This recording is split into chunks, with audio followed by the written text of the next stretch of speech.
Oh, welcome back to the Docket Dodgers, everybody. After a long day today, me and Wade's very excited to be here with you today. Oh yeah, couldn't think of a better place to be, and we're excited to bring an episode with just the two of us today. Yeah. Well, Wade, we started today, what, 9 o'clock in the morning, and we ended our day in court around 3 o'clock.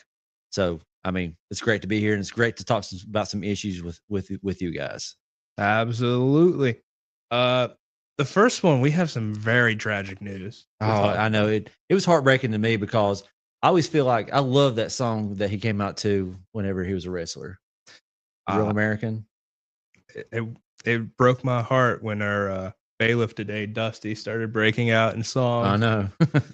It was tough, but we have I guess the police had a media event on it in Florida where he was found, Clearwater, Florida, and we'll just watch the video here.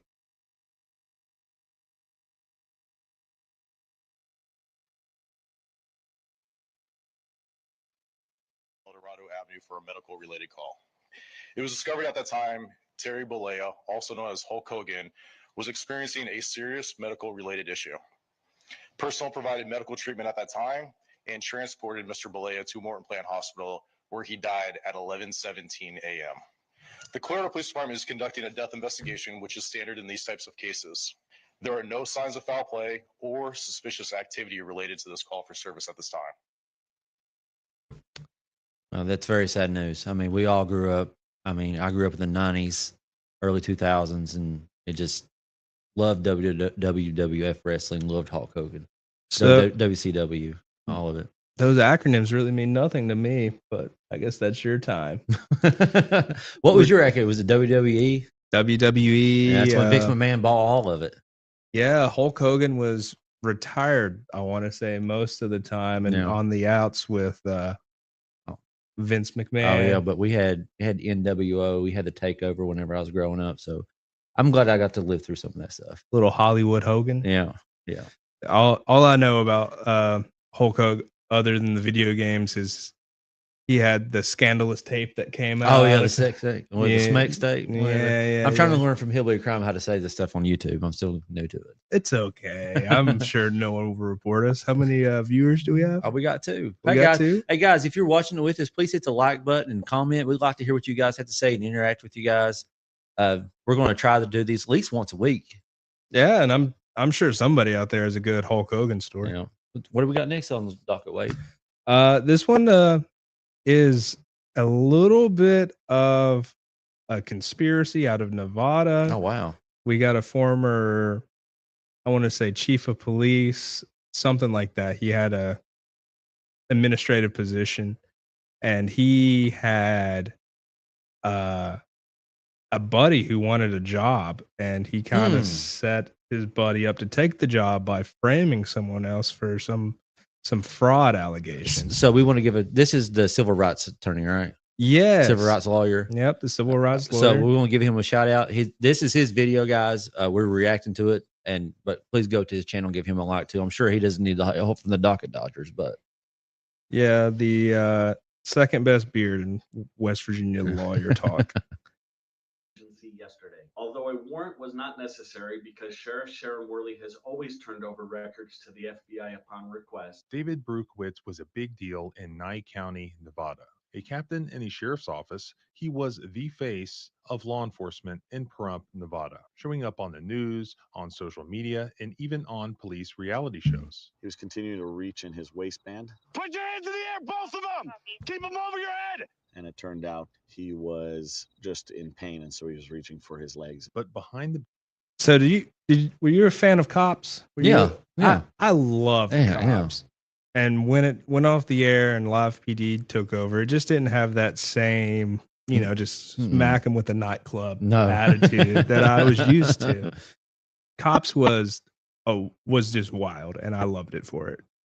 badge, a darker story was brewing. In 2019, Brukowitz arrested Angela Evans, the CEO of a local power company, accusing her of embezzling services by moving a power pole on her own property. Sounds legit, right? Wrong. Court documents later showed that Evans didn't even own the property when the pole was moved, and that it was a complete lie. The charges were dropped, but the damage was done. And this is tonight's mugshot of Angela Evans. Evans lost her job, and she ended up suing Brukowitz and Nye County. Why did he do it? So let me make sure I got this right, Wade. So she had a power pole on her, and they would accuse her of stealing utilities? Yeah, so she was CEO of the local electric company, which I bet is a big deal out in Nye County, Nevada. They have a lot of resource issues out there. What's the name of the county? Nye? Nye. That's where, I don't know if you've ever heard of Art Bell and Coast to Coast AM, but that's where that radio show was from. And I grew up at nighttime listening. It's about like Bigfoot and UFOs and stuff. And I grew up watching that, and I loved that so much. We're flagged. So you're telling me there's a couple conspiracies out there? Yeah, there's more than one. More than one. Yeah. Okay. Talk to Talk Radio. So were you a long distance trucker in your No, form? but everybody, they used to have something called open lines on Friday, when anybody can call in and tell like their ghost stories or paranormal stories. And that's all it was, is truckers calling in and telling stories, like stuff that they seen while they were going cross country. I mean, I'm sure you see some crazy stuff when you've been up for 36 hours and driving across the Sure desert. you do. You can't buy that kind of content. So what's going on here? Let's break this down in context for everybody, so we don't have to watch an hour video. Yeah. Civil rights lawyer, good, informative, long content. This is sit down content. Yeah. She was local power company. He said that she put a pole on her property to gain some free electricity. I assume some fraud, some of that type of action, but apparently wasn't even like her property. He just kind of took the local counties or cities Facebook and was like, we arrested this person for this and that. So what was the motive behind setting this person up? Well, he was buddies with someone that wanted the lady's job. Yeah. And I don't think he's going to get it now. Yeah, I only thought stuff like that happened around here. No, it happens everywhere. I'm sure if you're listening out there, leave a comment of your local small town cover-ups and schemes to get rich. Yeah. He was actually in federal court sentenced. This is already done with? I think so. So I heard it was back in 2019. I didn't know this was a new investigation, or this is something that they've finished. Something's not come to completion. Yeah, we haven't walking out of the courtroom Let's here. See what we got here. Imagine being able to got do an ad. anything. Let's pay the bills. For any Pay the bills. Well, while that plays, yeah, he was walking out of the courtroom, and you can imagine he had access to the media, right? That's why he was able to get this story published so quickly. He's now a convicted felon, but despite abusing his position of trust in law enforcement, he Convicted ended up not felon. serving a single day in jail. No prison time and 3 years probation See- for former police captain David Berukowitz. Let's go. And I feel like you talk about this all the time with me. You talk about how people who have money and influence, seems like the justice system works better for them than everybody else. Because I feel like if someone would have put what was it, false charges? Is it what it was? Yeah, false charges. I mean, I feel like sometimes even for like little petty crimes, they want to put people under the jail, especially in the federal system. And then for this guy to just get probation. Well, every corrupt local sheriff, he's chief of police, local prosecutor, judge, it doesn't matter. It seems when they get in the federal system, it's like, they're a good guy. Yeah. And we're going to put him in this nice, no-walled prison with a pickleball court and just let him play around for a couple of years. He ruined this lady's life. Right. It ruined her reputation. She lost her job. Once you're in the criminal justice system, I don't know a person who doesn't have debt and bills that they rely on a paycheck Right. to pay. I mean, either no. It doesn't matter how much money you make. You have a nicer house, but that nicer house comes with a mortgage, a car payment. And if you lose your job, the average American doesn't have savings to really float that bill. And where do you get another CEO job after you're accused of fraud? All right. No matter if you're right or wrong, even if you're guilty or not guilty, that still puts a smear on your record. It does. And it makes people, kind of think back like, well, maybe there's something more going on here that I don't know about. Oh, yeah. Let's just stay away from the situation. Oh, yeah. The cop's a good guy. He wouldn't have framed a person that didn't deserve it. There's a lot of people like that out there. And it just makes me think, this guy getting probation, I feel like, and you've said this before in the show too, Wade, that, being in those positions of power and having that position of power, you were entrusted with the trust of the public. Mm-hmm. And I mean, you are the government. And I mean, there's care, there's duty of care that needs to go into that. Well, you should have honor, and if you betray that honor that's bestowed upon you by the public, there should be consequences for it. He got 3 years probation. Mm-hmm. How many times do we get a client who's offered no jail time, just some probation for a scheme like this? Never. It would never happen. Never happen. And he gets it just because of who he is, because he was the cop that was on cops. Right. And you ruin someone's life and then you get probation. Yeah, you ruin someone's life and you get probation. Mm-hmm. And think about this county now. They lost a valuable member of the community who was contributing. Because if I'm involved in some scheme and the local cop frames me, I'm probably leaving. Why would I want to be there? Yeah. And then now the taxpayers, not only did they pay for probably the defense of this cop and his bogus charges, they're probably going to have to pay a pension and pay his retirement. Mm-hmm. Did she file a federal lawsuit? Do we have any information on that? I bet she will.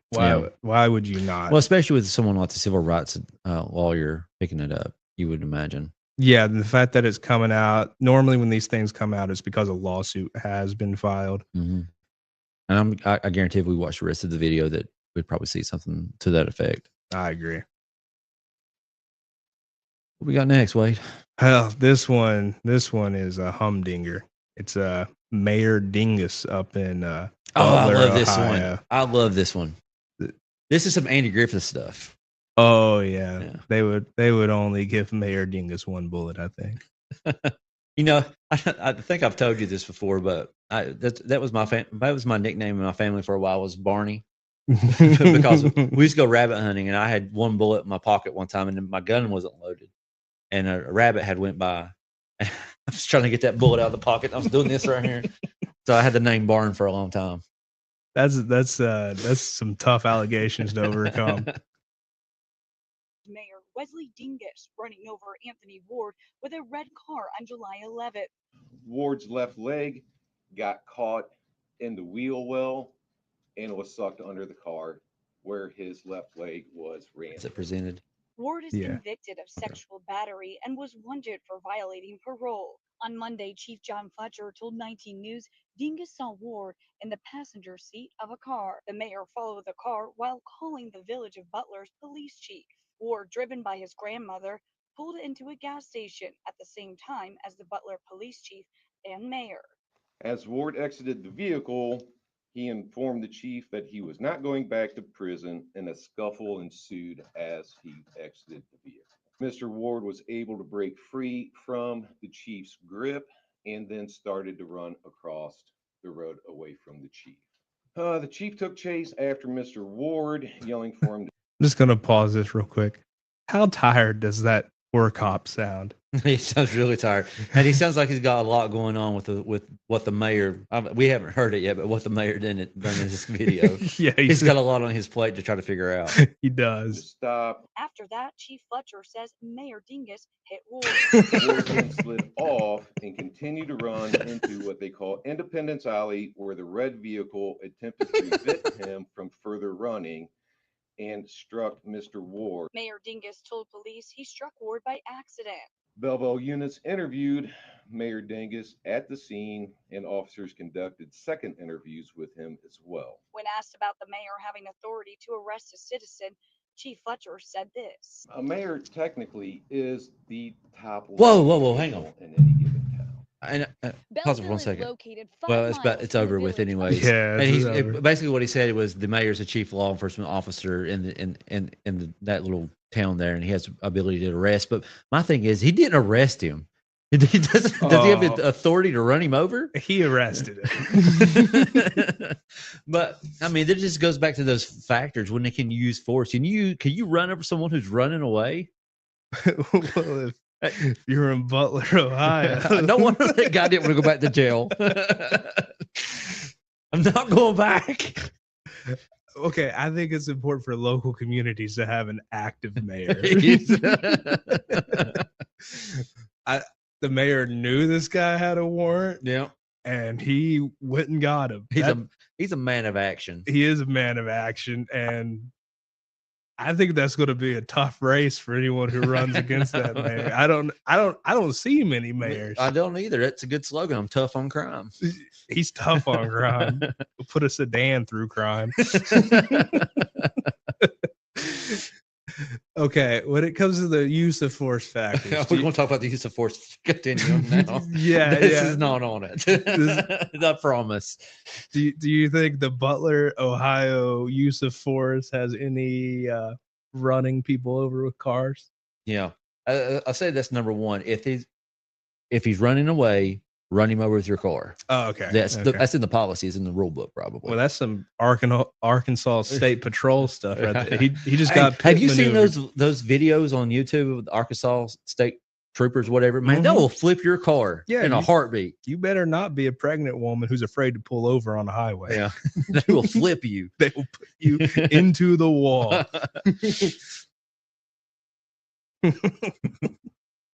But seriously, let's talk about use of force continuum. And we got another video. It kind of relates to this later. Is that when can they use force like that? And if this guy was a danger to the community and he was doing something actively that was going to hurt the community, I think that he'd be justified in doing this. But just running away, unarmed. We haven't heard he's armed or unarmed, but just running away unarmed, that's no good. Well, Mayor has a pretty good defense. He didn't mean to run him over. That's what he said. He was just pursuing. Did you forget where the brake was? He got excited. The mayors typically don't take those state police evasive driving courses. Yeah. But for mayor, I'm all gas, no brakes. All gas, no brake. He needs to put a bar on the front of that thing if he's going to rain bar. Yeah, I don't want to mess it up. Do you think the alleged defendant here, he has any potential to sue the town over this? Yes. Yes. He might get a red car out of it. He will. I'd say he's going to get a little bit more than a red car. Well, that just goes back to the cop that was talking on the press conference. He just seemed like he got dealt a hand he didn't want to have to deal with. Mm-hmm. Yeah, there's a lot to explain there. Yeah, there is. My God, what do you mean the mayor just ran over somebody? Yeah, like, come on. The guy wasn't armed. He was with his grandma at the gas station. Is that what it said? Yeah.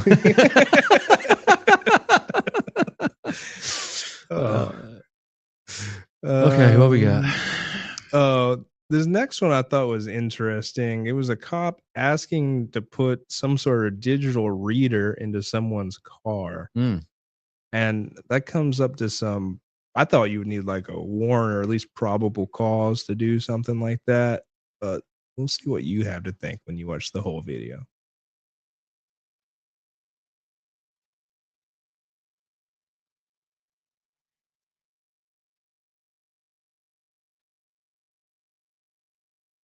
Nope.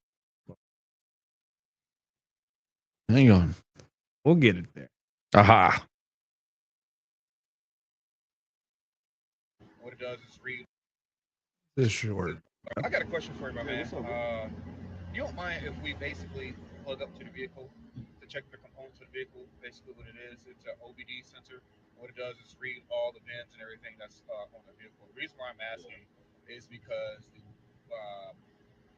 the VIN on the windshield looks fraudulent. I'm not saying it is. I'm not saying you in trouble or anything like that. To me, it just doesn't look like a regular BMW manufactured VIN. That's all I'm asking. I just want to double check the VIN. That's it, man. I ain't looking for nothing else. Not going to go through all your vehicle. Just going to plug this device up real quick, tell me what it is. I think they're lying to him. I do too. And you know, how uncomfortable was that cop asking that question? He was dancing around. And he's like, I'm not saying you do anything. It's like he was trying to ask someone out on a date. Yeah, I don't think he was getting the BMW driver. No, and he's got to have, you know, at least some sort of crime that he thinks being committed right now that he can at least articulate. And what he said to him is, I don't know if it is or not. He says he doesn't know, which isn't up to that standard. Yeah. But even if he doesn't know, the first step, you can just open up the door and look at the VIN on all cars, can't you? Yeah. But here's my thing, and the way the officer was framing it, you don't care if and he's trying to get consent. So no matter all these constitutional analysis that we can go through, if you give the officer consent, all those go out the window. No, that's right. A lot of the comments were saying he's not checking for VIN, he's checking for a mod. So like exhaust mods. Yeah, like deletion. Yeah. So a lot of these new sports cars, they come with like track modes and stuff like that, but you're not supposed to drive those on the highway system on public roads. But it looked like a pretty normal BMW, but they do turn those into race cars. I wonder what type of seats I had. I didn't pay attention to the seats. It looked. I can't remember what it looked like. When I first watched the video, it didn't look too. It looked pretty generic for BMW. That we don't have that here. Can the Department of Transportation pull you over to check your exhaust here? I've never heard of that. Maybe you have like CDLs and stuff that are checking for that stuff, but not just like a normal person riding up down the road. Yeah. I mean, if you don't have probable cause to pull them over, you can't stop. You can't pull them over. Well, in California, I know that they have all these driving codes. If they hear your exhaust, they'll stop you and do an exhaust check. That's probable cause. Yeah. But I've never heard of anything happening like that in this area of the country. And the way the cop was dressed, he didn't look like a California cop to me. Looked kind of Midwest Southern. Yeah. So I don't know. Yeah, I think the loud exhaust pipes is reasonable suspicion. I think that happened at the first stop there. But then why would you be talking about the VIN number? Right. Yeah, you don't have to. And that's what I'm saying. He was trying to ask for consent. And I kind of feel like that trooper had a new toy. You want to try it out? Yeah. Well, and those readers normally tell you if like, you know, like you need to get your whatever fixed. They don't. I didn't know you could get a VIN number from the car's computer. And you're right. Yeah, I don't think. Maybe you can. Maybe you can on newer cars, right. But what if you needed a new computer? Right. Would it have the VIN number? Maybe not. Yeah. So I don't even think he could really solve his problem. Right. And that's why they put the VIN number on the like inside I said, of the I doors. think he was just want to try out his new toy. I think yeah. I got into a toy. Let's try this out. The next video we have is a viral. Oh man, this is a viral video. I seen this on TikTok the other day. I think Lackluster and a couple of the bigger videos, bigger people. I don't know if Southern Drawwall's done one yet. I think so. I think I seen a thumbnail from his, but I know Lackluster has done one on this, and this is viral. It is everywhere right now. Yeah, we're gonna watch a Lackluster video on it here, and go give him some love. Yeah, even though with all of our infinite subscribers, yeah, we're gonna help him out. That's right. The circumstances surrounding this incident. Tonight, I'm sharing the footage from the body-worn cameras of the arresting officer, Officer D. Bowers, and two of the assisting officers, Officer D. Miller and Officer G. Curse. We'll include some of that and review some of what Officer Brendan Tatum says on his Substack. Most of you know, and placing his hands behind this statement by claiming that only the palm strike. So we have their press release on the use of force here. Says they were justified in the use of force against McNeil. There was nothing criminal or unlawful about it. The only thing being reviewed internally is whether the officer slapped more accurately a palm strike to gain control, adhered to policy. So, like, if I punch someone, I don't think the cops would like break it down that I karate chopped him. I didn't punch him. Right. I don't think so either. But I don't. I don't know if that video showed the whole encounter there of them breaking out the window, but basically before that, and we might be able to. It'll get there. All right, It'll let's get watch there. the video of Was it, being and then we'll reviewed talk a to little bit more determine about it. whether it was in policy. I'm gonna bring and up a fails point to here. mention the Oh, several daggone. other punches inflicted to McNeil. Yeah, He's that- restrained there. agreeing to exit I the didn't see vehicle that. Step out now. All right. That's the first time I've seen and this. placing his hands behind his back. Hey, come on, man. Behind your back. I'm resisting. Behind your back. Within his defense of complete dog shit, he claims that nothing was criminal in the officer's actions. And sure, the DA hasn't filed criminal charges, but we expect the government to protect itself. The DA is often referred That's such to a good as point the there. county's top cop. No charges See if we does get not more of mean the See if we no can see the criminal activity video. cause as stated by And the he deputy, did a meaning video all like probable yesterday cause too, for so you the might be able to find several that of the other there. backup units also failed to use their See- headlights. See, It's a good thing that the original stop was for failure to use headlights and inclement weather. Mhm. So this is the inclement weather. Cloudy? Cloudy. So are you supposed to have your headlights on when it's cloudy? I don't know. I'm not seeing the Florida statute because this happened in Jacksonville, Florida. But I know, was it dusk and dark? Dusk and dark. And Yeah. my rule is like if your wipers are on, your headlights should be Right. on. You can see there's rain on the car, but it's Florida, so I think everything's always wet. Yeah. And I think the point they made was the troopers' lights are not even on. So neither the cop that pulled him over or the backup that arrived had their headlights on. Mhm. Do you think we'll see the local magistrate give them tickets for not having their Oh headlights yeah, on? they're probably in the mail right now. Oh, you Yeah, think? for them to open it. Yeah, I'm sure. I'm sure. that it wasn't unlawful to do so. But Oh let's yeah, the pretend other that it you seen the other was. one right there. And by Yeah. refusing to identify here, McNeil was breaking the law. Yes, sir. Is there a reason why you're popping the door open like that? I don't have a window that works. Is there a reason that you're pulling me over? Yeah, absolutely. There's a reason why I'm pulling you over. For one thing, inclement weather, you don't have your lights on. Two things, you're not wearing your seatbelt. It's daylight. I don't need the lights. And it's not weather. It's not raining. Oh, this is inclement. It's not raining. Okay, I'm not arguing with you. I'm telling you why I'm pulling you over. Give me your driver's license, registration, proof of insurance. No, call your supervisor. Why? Excuse me? Call your supervisor. So I think that's where he makes his mistake of doing the call your supervisor thing. Yeah, but also that's a pretextual stop. He's got really dark tinted windows. He's probably in some sort of vehicle that they're commonly looking for. He's probably in a neighborhood that they are known to pull over people who have drugs. And okay. Go ahead. What area in the country is not known to have drugs? They all are. There's there's coke in the White House. I mean, how many times do me and you get a criminal complaint that we look at when we're defending the defendant and it says the defendant was in a known drug area? We got one right now. Yep. America is a known drug area. Right. The whole country. The whole country. The whole yeah. country is a Yeah. known drug area. Yes. And you should just give your driver's license. Here up it is. here. This is a pretextual stop. Yeah. 100%. This is a pretextual stop because that, like Lackluster said at the beginning of this video, this is a BS stop. Oh, it is absolutely. Yeah. But there's so many laws on driving conditions that they can Yeah. pull you over for anything. Right. And and the Supreme Court has ruled on this. Pretextual stops are legal. They're allowed to stop you for a pretextual stop. Oh yeah. A rosary around your mirror is a reason to get pulled Oh, you're over. obstructing windows. Yeah. Obstructed windows. Yeah. They could say his tint's too dark. Mhm. If you're not wearing a seatbelt, it's just anything. They can say it and do it. And then you have to show your driver's license. Yeah. Why did you pull me over? I've already told you. Why did you pull me over? Step out of the vehicle. No. Step out of the vehicle. No. Specifically, this would be Well, stop right here, Wade. resisting Yeah. and delay. Okay. So we all know Pennsylvania v. Mims. What does that say, Wade? Do you, if an officer asks you to step out, you have to.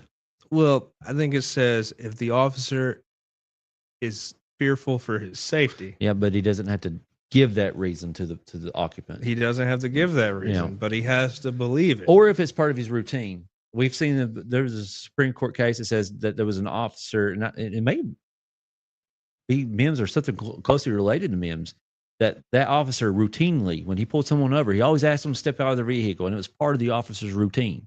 And so the Supreme Court said that's okay too. So if an officer tells you that you have to step out of your vehicle, you have to step out of the vehicle. So if an officer makes a routine of, I don't know, just giving everyone he sees a wet willy? Is that?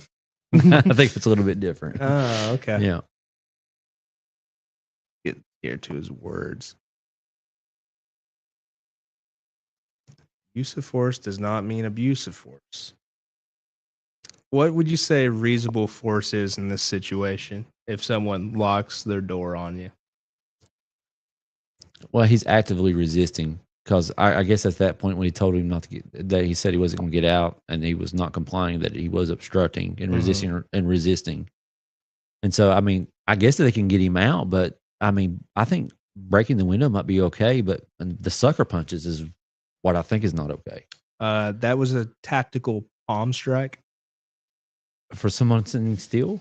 Hey, what was the reason for the palm strike? I didn't write their policy. Looking Okay. moron. The law requires that a person comply with the police officer's commands during a traffic stop. To understand why, let's look at the law that Tatum fails to explain in his obvious GPT article. Reasonable force is determined by two cases, Graham v. Connor and Yeah, Tennessee Graham v. factors. Garner. Together, they've created use of force guidelines for law enforcement. First, the court must judge the officers based on the Fourth Amendment's objective reasonableness test. This requires officers to... So the objective reasonable test, that's of a reasonable officer. Mm-hmm.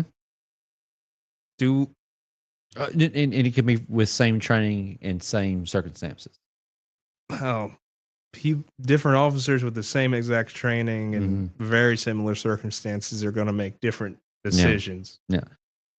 And I think that there was some circuit that was not applying the whole facts, and it was just a snapshot. They let the reasonableness be just on like a snapshot reaction. And I think the courts have actually overturned whatever circuit that was, and saying that you have to do the whole totality of the circumstances. Yeah, the totality of the circumstances matter. Like, how did you get up to this point? Right. And this one, he's confrontational from the beginning. He shuts his door from the beginning. It's hard to see into the windows because of the tent. I'm not saying the officers are right with that way they handled it and how they and the sucker punches and hitting him, but I'm saying he's a little bit in the wrong too. I think he's in the wrong up until the first punch here.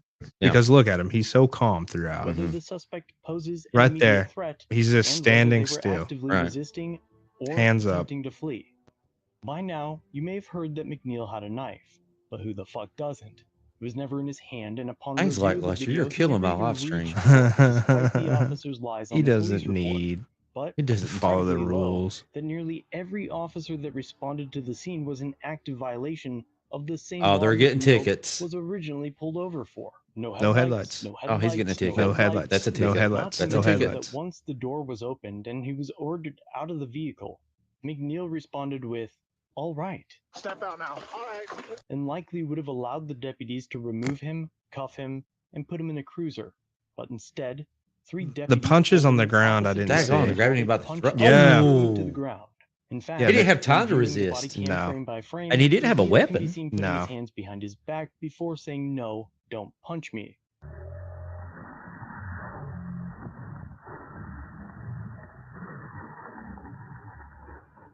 Some attention to detail. But despite Neil saying, "Don't punch me,"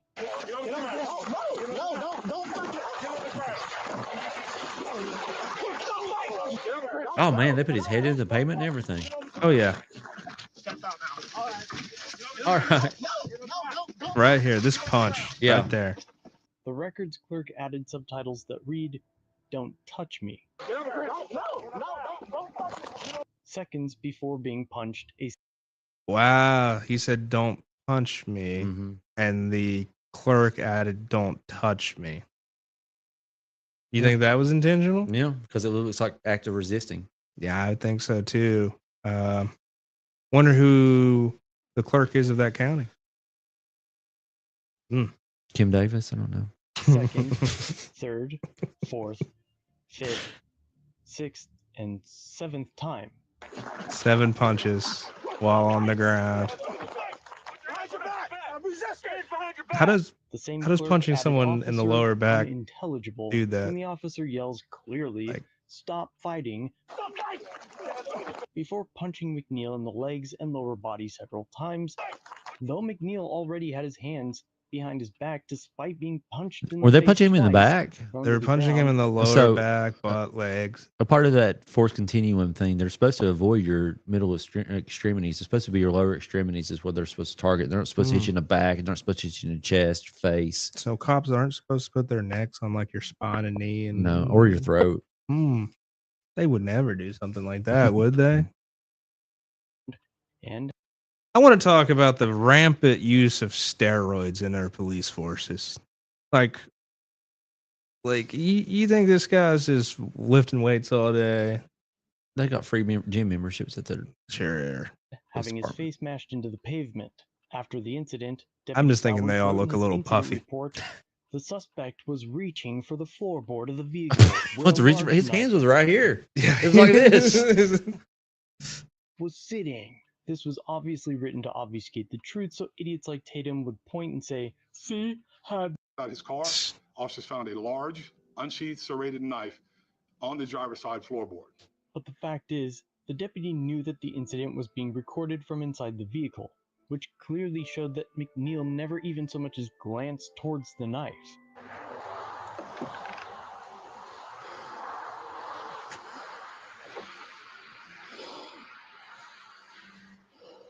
Look at all those lights on. Headlights on.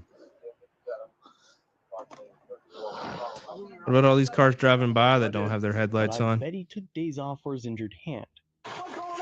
You're under arrest. That's what's going on. They hit his car? Oh yeah, they pinned him in. Man, what you mean? Can you back me up to the car? Talk to me now. You broke my down.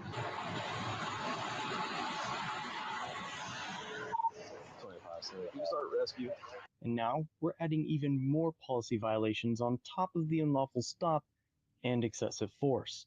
Officer Tatum ended his article with a bunch of racially charged sentiments that no one but McNeil's attorney alleged. But, like What'd it say? Tatum's Nobody gonna read yeah, that. that went racially charged quick. sentiments, Let's not pretend this is a one-off. Why does it seem like every single viral police incident involves a black suspect who resists, lies, or runs? You can be mad at me all you want, but you know I'm telling the truth. The cop wrote this? I don't know. I think that's a question he needs to answer. I mean, maybe when you only pull black people over, they're the only ones who say don't do that. Right. that no one but McNeil's attorney alleged. But, like Tatum says, let's see what the courts think. But So his go back and see what it final says. no one but McNeil's attorney alleged. But, like Tatum says, let's see what the Complying with the police is not optional. You don't get to go debate your rights on the side of the road. That's what courtrooms are for. Trying to litigate with cops in the street is how you get arrested or worse. So they're threatening you. Mm-hmm. Yeah. Well, that's why we have one of those amendments. Which one? Which one is the first? I was thinking the second. Oh. Well, I read debate. I know what you're talking about. I was thinking of an Andrew Jackson debate. Yeah. You know? the courts think. But his final statement is the best of all. It reads, quote, "I've said it before and I'll say it again. If you comply, you won't die." Man, he is building their federal lawsuit for them. What is the love for absolute power? Like you know, some people love this. Comply or die. Comply or die. Yeah. Because they don't think it would ever happen to them. Mm-hmm. And it probably won't. It's going to happen to the black dude with the tinted windows. Yeah. But if you don't draw a line somewhere on basic human dignity, like where do you draw your line? Right. You're pulling someone over for not having their headlights on. So you pull them out and you beat them. Like who are we serving and protecting? Right. Insurance companies, I It's guess. as I don't simple know. as that. Funny, he said the same thing about the murder of Tyree Nichols, who was beat to death by several cops while laying motionless in handcuffs. This also occurred during a traffic stop. You remember that one? It was in I don't. Tennessee. Mm-mm. They handcuffed him and they were all in a circle, hitting and kicking him.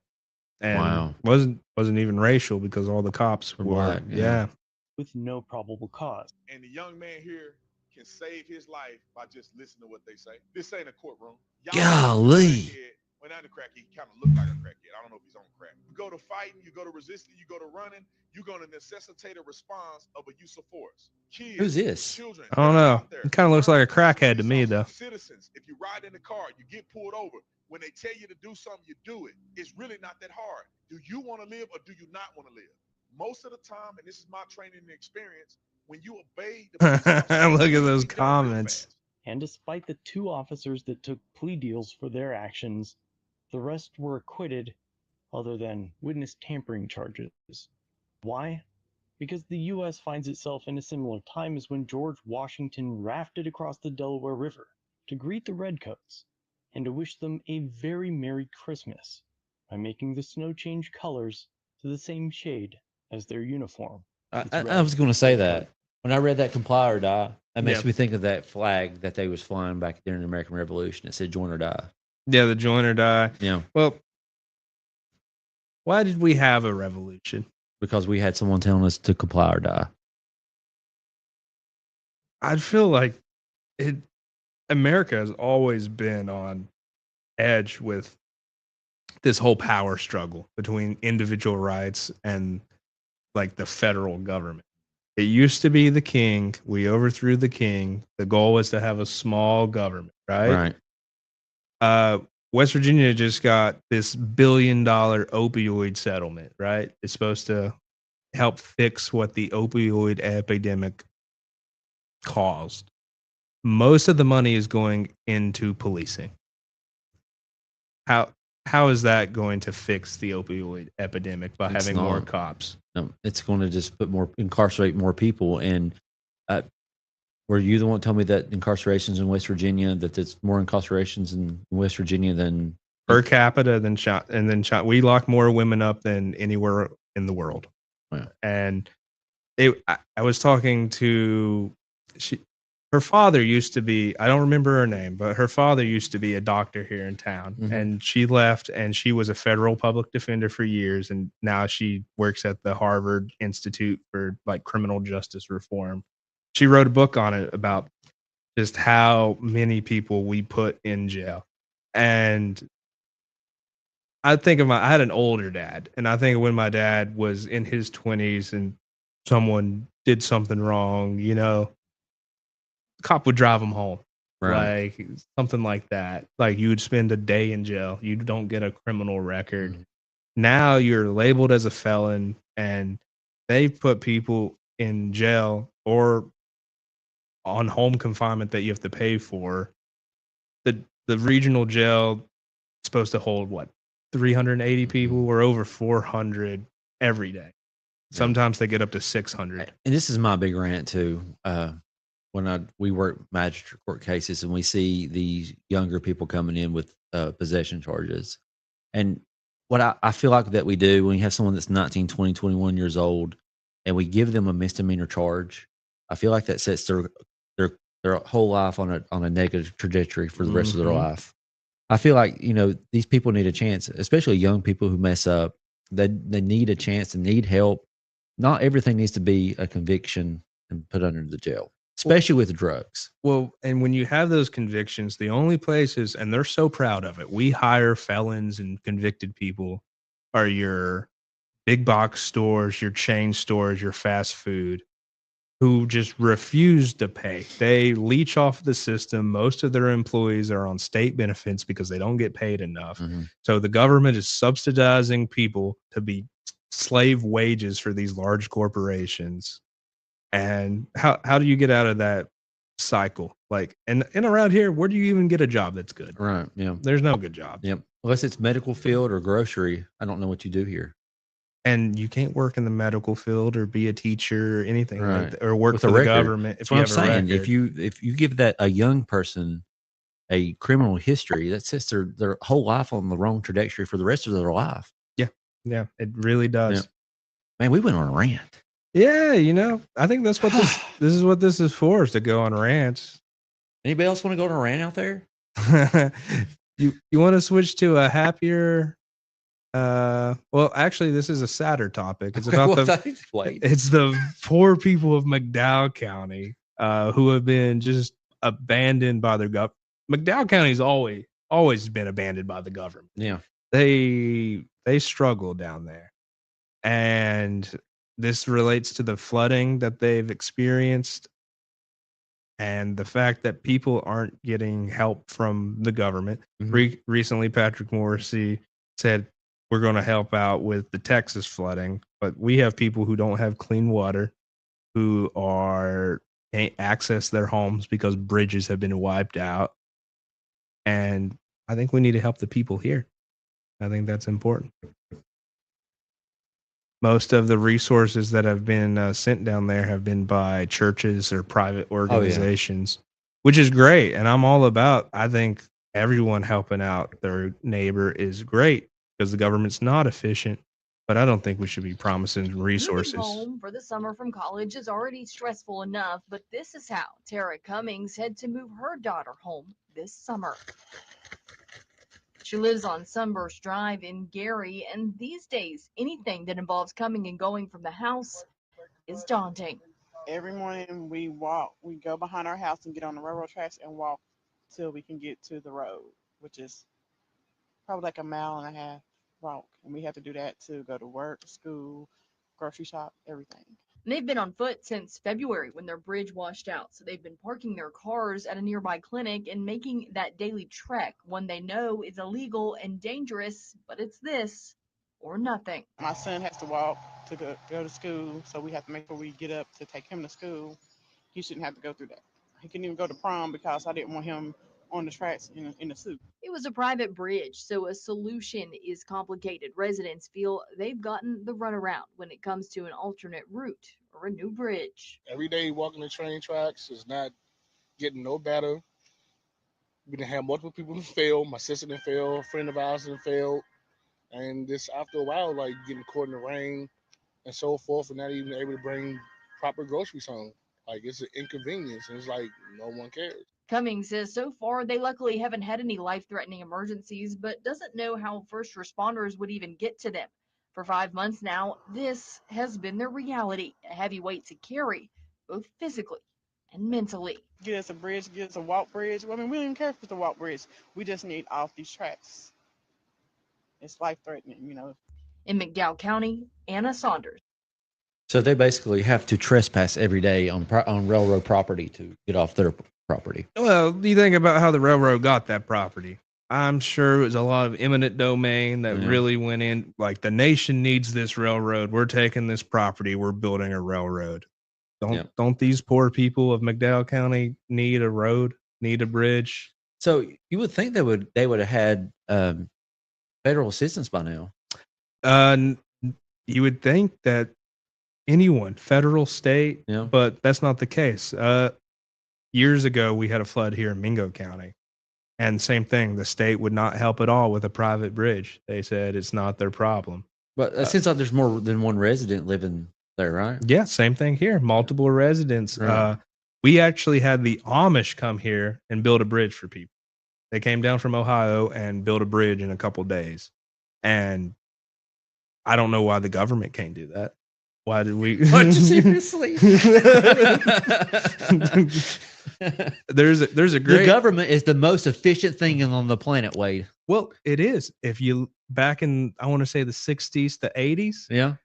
This little community in West Virginia, they didn't have a bridge. They kept asking the government, state of West Virginia, federal government, build a bridge. They wouldn't do it. Well, they asked the good people in communist Russia for a bridge. Yeah. And they said yes. So then our government stepped up because they made them look bad. Right. So maybe the people in McDowell County, they write a little letter to Xi Jinping and China. And, dear Putin. Oh, dear Mr. Putin, we need a bridge. And I don't know if you know, this is McDowell County. Southern part of this, West Virginia is the most least diverse state in the whole nation. Like, we could compete with like Vermont or Maine or something, right, of being the least diverse, like most white people. Down there, Raleigh County, McDowell County, that's where most of the black population lives. Mm-hmm. And I don't know if anyone's going to help these people. Right. And we have a little Pike County story. Oh yeah, I got this is a little bit of bonus content. And I didn't know this until Wade told me that that what happened to ZZ Top in Pike County, Kentucky. Yeah, Pike County. If you ever read, Hey, wait, I want to say one second. We got several people in here right now, guys. Hit the like button and leave us a comment. Say hi. Yeah, would love to say hi to you. Pike County in Hunter S. Thompson's book on the Hells Angels. He said the only place that was the Hells Angels would get pulled over in every town he went through, and he said the only place he's ever been pulled over in a speed trap hellhole was Pikeville, Kentucky. Oh well. Here we go. I can't wait to hear this. For 2 months. And I think it was in 2006. The first show was in Pikeville, Kentucky. And we were in a van. We had one crew guy. It was just 4 of us then. It was before we got Brandon on keys. We only had room enough for 5 people in the van, really, with suitcases. And I don't think we had a trailer yet. I think we put our gear we took out 2 seats and piled it all in the back. In fact, we called it the little cubby because there was on top of there was a drum box. It was the biggest case. There was a sleeping bag, and we took turns sleeping up there. Well, so we go to Pikeville, and we're just so excited, and we had like 30 minutes to play, and we moved our own gear, and we learned how to get out of the way, play your 30 minutes, and people liked us. Our music it was a pretty good fit. It wasn't too far removed from what ZZ Top was about to go do. Obviously, they're ZZ Top, but it wasn't like we were Devo opening for ZZ Top. But Billy, I learned then, he's a venue dweller. So he comes to he doesn't hang out at the hotel, or he didn't then. He didn't hang out at the hotel all day like some people do. He comes to the venue, he eats catering, breakfast, lunch, and dinner, and he hangs out. And he started hanging out with us. Where do you think the bands would have stayed in Pikeville back in the day? The Pinson Hotel. Yeah, that was the hotel down there. And if you've been to downtown Pikeville and in the big judicial center, they actually had to tear down the Pinson Hotel to build that big judicial center. It was a staple of Pikeville. They had a nice Italian restaurant in it for a long time. It was a really good place. That's what I was thinking too. Yeah. Talking guitars. He came out and would watch every sound check we would do. He'd be standing there with a piece of pie or cake, getting crumbs in his beard, watching us. And if we played something he liked, he'd give us the fork of approval, And then one day he's like, "I'd like to play the drums." So somewhere we have a video of we're doing Willin' by Little Feat with Billy playing the drums.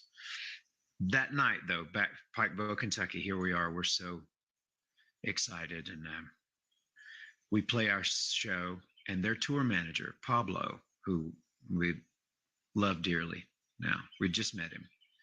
He comes up and goes, "We have a problem." And we were like, Britt and I, our drummer, who's deceased now, we're like, "What do you mean?" And he's like, I need you to get all your guys together." And we were like, "Oh shit, we've blown it." Hold on 1 second. Hold on. So we got out of the way. We didn't go over. So somebody in ZZ Top's band died in Pikeville? Was that what he said? He died? I don't think I heard that. That's maybe I'm crazy.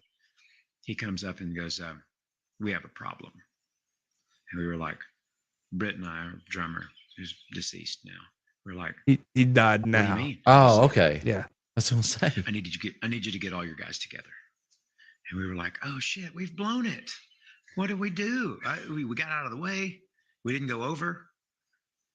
Young bands, don't ever go over. That's a big deal. Don't go over 30 seconds. Stop on time. Stop early if you can.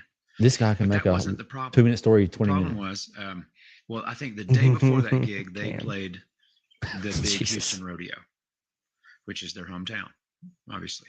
And they were given like solid gold and silver belt buckles. And they had just done the VH1 Rock Honors, and they all got rings. And there were some pretty... You know about the Houston Rodeo? Huh? You know about the Houston Rodeo? I do not know about the Houston Rodeo. Rodeo's biggest event in Texas. If you're a musician and you're worth anything in Texas, you play the Houston Rodeo. So what do you think this was when their ZZ Top was playing in Pikeville? I think in the early 2000s, he was saying. Also, did we have the Expo Center then? I would bet it was at the Expo Center. I thought they said ZZ Top was just becoming a band. Happen. I think they were becoming a band. I think they were opening for ZZ Top. Okay, what band is this? Not sure. Okay. But Charlie Starr of Blackberry Smoke. Oh, no. Okay, I know Blackberry Smoke. Yeah, I've seen some good bands in the Expo Center, but they got those belt buckles at the Houston Rodeo, which I'm sure are worth a fortune. Okay. Expensive watches in their dressing rooms, I'm sure. Other things, that were valuable. Somebody robbed Hit the it. like button, guys. So we were fucking number one suspects. Dude, they're killing me. We were the newest additions to the tour. And we were like, oh no, like this couldn't be worse. We were told, we saw you. We were in a dressing room, so of course we were in the hallway. But that was, we saw you in the hallway on the closed caption, footage. And we were like, oh my God. So we called our manager, and he was like, all I can say is empty your pockets. I mean, unload all your gear and prove to them that you strip down if you have to, and be like, we didn't steal anything, because I think somebody stole a lot of that stuff. I never knew this story. Dusty Hill, I'll never forget, was standing over to the side and giving us this. He shook his head no. I was like, oh my God, and we're like, and they played, and after their show was over, the tour manager came back and said, rest easy, we found the guy. It was Oh, good. guy. Good. They finally they got him on the footage. I mean, I don't know what maybe it wasn't digital footage. Maybe they were having to go through, with the fine tooth comb, hitting rewind a lot. But they were like, we got him. And one of the local crew guys was like, I know who that is. He was local crew, but he was Okay, so Little Pot County lore. Little Pot County lore, ZZ Top robbed in Pot County. I didn't know that. Pikeville. Yeah, it's something I didn't know. I mean, if you're robbing ZZ Top, where do you take these $10,000 belt buckles to pawn them? How do you walk out with them?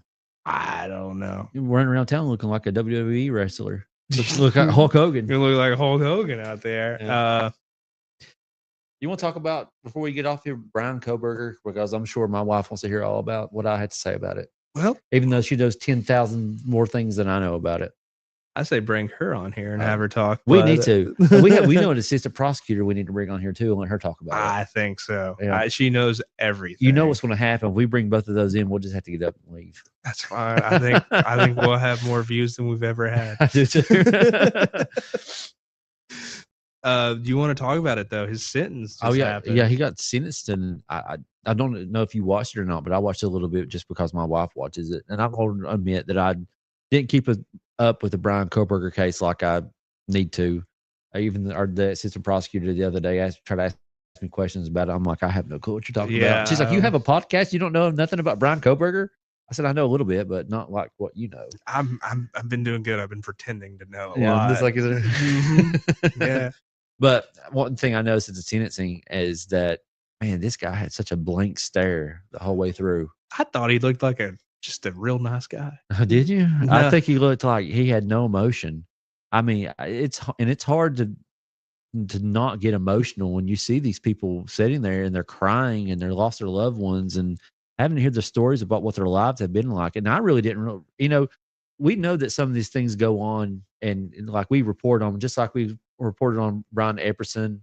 I mean, we report on it, but we don't really think about what those victims are going through of those crimes. Those impact statements were pretty rough. And, and I just don't know how anybody can sit through that stuff and not have an emotion. Well, I think people that stab people with knives rarely have emotions. He planned it out. Like with his entire life revolved around wanting to murder somebody. Yeah. And you know what? I watched that documentary with my wife on Brian Epperson that just came out. Kohberger? Yeah. And I just I think that he wanted to get caught because he left clues.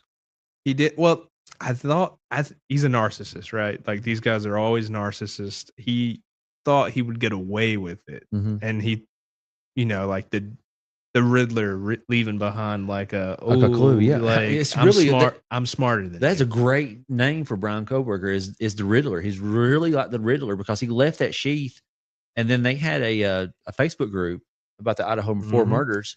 He was in it. Yeah, he was in it. Papa Roger, and he's like, I wonder if they found the sheath yet. And that's before any information about the knife sheath even came out. Yeah.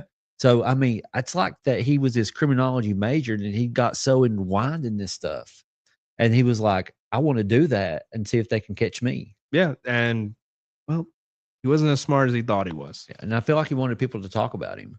Oh, that's all he wanted. He's going to be so excited in 20 years when they make a movie of him and all of that. Yeah, and there was some parts where the girls were talking about on their impact statements where they were talking about the crime that happened. And I watched last night. I watched a body language expert, and he would when they said that he would do something and thought he almost got away with it, he would do this with his shoulders, and that means he was getting excited about it. Yeah. That's sick.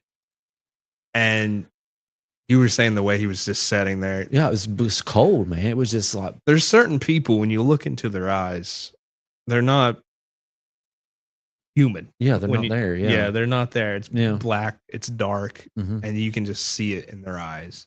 And that was that guy. Yeah, that was life in prison. I'm so happy that he's not going to be out here. And if he writes a book, I hope no one buys it. Well, people are going to buy it. There's probably already 45 women writing letters to him saying, I want to marry you. What do you think about Jailhouse Justice? Jailhouse Justice? He's going to be in a Supermax. I don't think there's any justice coming for him. Not like he did a thing that, I don't know. Me and you were talking about this earlier. We can't figure out the reason why he took the death penalty off the table, because I mean, you were talking about, anything's appealable at trial. Anything can go wrong at trial. But he's going to be in life in prison in a Supermax. If you're going to plan a murder, you're going to leave behind clues. Why not? Why would you not do the trial? Right. Are you giving up? Yeah, I mean, especially if you want all this fame, do it. Do the trial. Go up there, talk. That's what I wanted to see. I want to see him on the stand. And if you're gonna be like a Bundy, right? Represent yourself. Jump out a courtroom window. Do something. There was a lot of quiet from him, and I mean, these victims were tearing into him, and this guy's sitting there for life, and he's getting life in prison. So even if he talks back to him or smiles back at him or tries to get at him, because sometimes you'll see killers, they'll start laughing. Yeah, this guy did nothing, and I just can't figure out what his motive is and why he would do something like that. I think he was just had some sort of mental illness. He's not right, and I think that was the defense that they were coming up with, and maybe he's still trying to portray that. I mean, because did you see the way that the judge asked him? Said, "Do you have anything that you would like to add, Mr. Kohberger?" And he just said it in the most awkward way possible. Yeah, what did he say? He said, "I respectfully decline, Your Honor." And went back to the blank stare. Well, if you want to, Charlie Manson went long in prison, but like you said, the Jailhouse Justice. If there's an opportunity, someone. The same reason that Brian Kohberger wanted fame from killing someone else can get some fame from killing him. Yeah. The only thing that I guess that the public wants to know, and I wanted to know, is why that he would want to do something like this, and why Xana and why Ethan, two people that were unrelated. I think it's because he may have caught them in the murder or in the act, and we don't know that for sure. We can speculate about it all day, but we don't know that. We do know that he was targeting, I think it was Maddie, is the one he was targeting, but we don't know all the details. I think he was targeting the house. Yeah. I think he saw the college town. It was on his drive. And they say that he's been there before. Like that wasn't the first time. You mean went stargazing? Yes, when he went stargazing. Yeah. But when I was in college, I had an open door policy. People were just coming in and out. We never locked the door. You never knew who was going to be in there. And he was the same age. Like he looked like he would fit in. Like he was a grad student. Right. I don't know. I just don't know why the prosecutors would have took that off the table. I just feel like, we have a very high profile trial going on. Same situation. Cop got unalived, and we have an assistant prosecutor here that absolutely just refuses to take anything off the table, and that's the reason why we're going to have a trial on it. And I just can't. Why would you? Why would you? And I just can't figure out why the prosecutor didn't do that. Not. Yeah, I don't get it. If you have Idaho death penalty state, yeah, it's death penalty. That's the reason why he pled. And if you're a prosecutor, but what was upside to the prosecutor? I know that they're thinking that what if he gets acquitted, and I think they. Well, there might have been some procedural things they did wrong to catch him, but I mean, good faith exception rule. You almost always can get that stuff in, or stuff that would later be discovered. Well, that I would say our prosecutor here has something that matters in a courtroom, and that's confidence. He does have confidence, and you all have met him. It's Josh Farrell that was on here before, but I mean, he's if you're even a little bit confident in your ability of a prosecutor, there's no way you wouldn't win this case. Right. You just cross your T's, dot your I's. The court will allow any harmless errors to slide. Right. Like, just do it. Do the case. Let him appeal.